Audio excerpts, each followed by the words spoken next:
Hey guys, in the last video I showed you, we've talked about how to graph a parabola, and then specifically in the last video it was how to find the x-intercepts.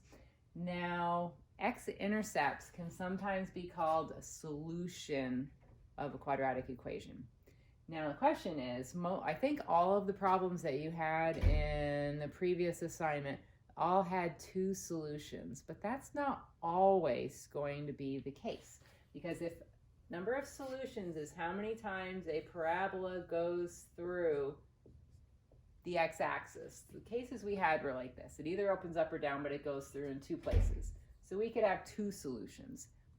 But if your vertex was right on the x-axis and it opened up, or if your vertex was on the x-axis and it opened down, you are only touching the x-axis in one place, so we could have one solution. Third scenario would be if my vertex was above the x-axis and my parabola opened up, I don't go through the x-axis at all. Or if my parabola had a vertex that was below the x-axis, but my parabola opened down, it doesn't go through the x-axis at all. Okay, so that would be a case where we have zero solutions. So for parabolas, I think those are the only three possibilities we have.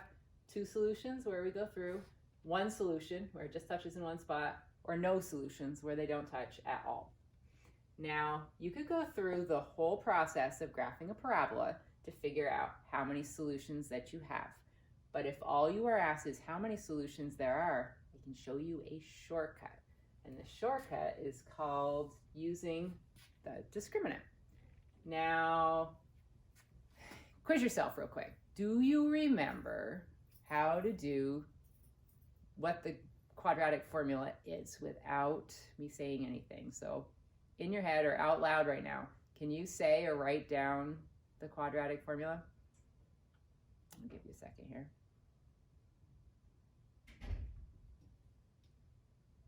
So hopefully, are you telling me negative b plus or minus the square root of b squared minus 4ac all over 2a? Get it? Okay. How many solutions we have is determined by this little guy in here. What's underneath the square root, the b squared minus 4ac part, has a special name. It's called the discriminant. Now what you're going to notice as you go through these problems, all the problems that you had in the previous assignment where we had two solutions, this was a positive number.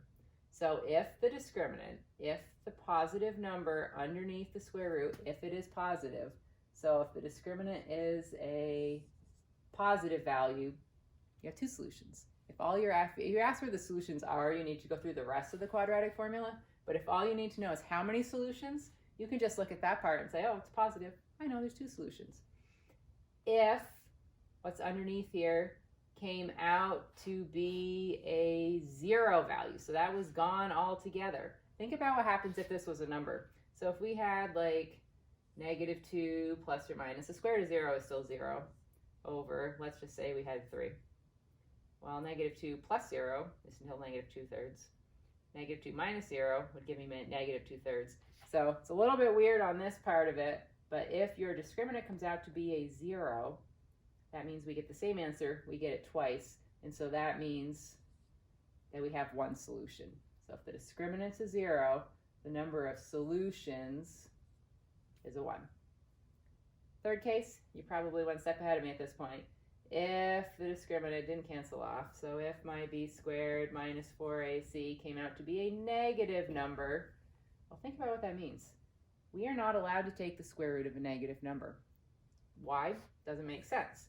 If you had, let's say, the square root of even a number that by itself, if it was a positive 4, one number multiplied by itself gives us a positive 4. It's either 4 and 4 or negative 4 and negative 4. But there is no number when you multiply it by itself. Did I just say 4 and 4? Wow, 2 and 2. Sorry about that. I'm not going to wrap this video. We're just going to go with it. So 2 and 2. You understand what I'm saying. Okay, so if we had positive 2 and positive 2, that would give me a positive 4. Negative 2 and negative 2, that would give me a positive 4 also. I can't take one positive and one negative to give me the number under the square root. That's not what a square root means. And so we have no solution if we end up with a negative number underneath our square root. And so if your discriminant's negative, we have 0 solutions. Okay. If I went through, let me just do a couple examples real quick. If I just look at b squared minus 4ac here, if my b term was -2, -2 squared would be 4, minus 4 times my a term would be a 1, times my c term would be a 3. Order of operations, this is 4 minus 12. That comes out to be a negative. How many solutions do we have if my discriminant's negative? We have 0 solutions. So graphically, that was this case up here. I do the same thing again. B squared minus 4ac for the second problem. My b term was a -2. -2 squared is 4, minus 4 times a, which is 1, times c, which is 1.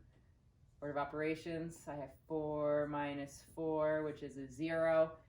If my discriminant came out to be 0, then that means I have 1 solution.